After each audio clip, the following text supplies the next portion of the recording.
आमदार गणेश नाईक यांनी म्हस्केंच्या प्रचार रॅलीत आता सहभाग घेतल्याचं पाहायला मिळत आहे। आज नवी मुंबईत नरेश म्हस्केंची सध्या प्रचार रॅली सुरू आहे आणि रॅलीत मुख्यमंत्री शिंदे सुद्धा सहभागी होणार आहेत। गणेश नाईक यांनी भाजपा कार्यकर्त्यांसह रॅलीत सहभाग घेतल्याचं सध्या पाहायला मिळत आहे। महत्त्वाची आणि मोठी बातमी आपण पाहतोय।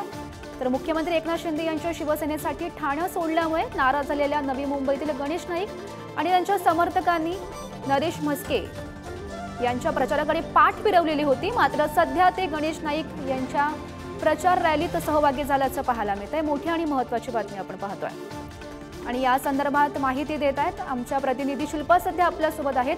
शिल्पा, महत्त्वाची बातमी आपण सध्या पाहतोय। आमदार गणेश नाईक यांचा म्हस्केंच्या प्रचार रॅलीत सहभाग असल्याचं समोर येतंय। काय माहिती मिळते या संदर्भातली? नक्कीच गौरी, महायुतीच्या उमेदवाराची घोषणा झाल्यापासून नवी मुंबई शहरामध्ये नाराजी नाट्य पाहायला मिळत होतं। उपमुख्यमंत्री देवेंद्र फडणवीस यांची गणेश नाईकांची जी भेट झाली, बैठक झाली, त्या भेटीनंतर ही नाराजगी दूर झाल्याचं पाहायला मिळालं। मात्र आज स्वतः गणेश नाईक, संजू नाईक आणि संदीप नाईक हे स्वतः या रॅलीमध्ये सहभागी झालेले आहेत।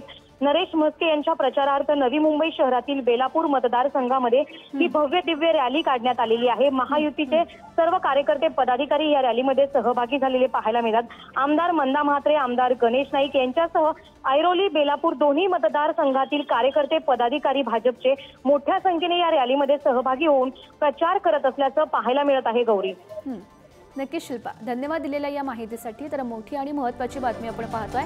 तर आमदार गणेश नाईक यांनी नरेश म्हस्के यांच्या प्रचार रॅलीत सहभाग घेतल्याचं पाहायला मिळत आहे आणि आज नवी मुंबईत त्यांची ही प्रचार रॅली निघते आहे आणि रॅलीत मुख्यमंत्री शिंदे सुद्धा अगदी थोड्याच वेळात सहभागी होतील।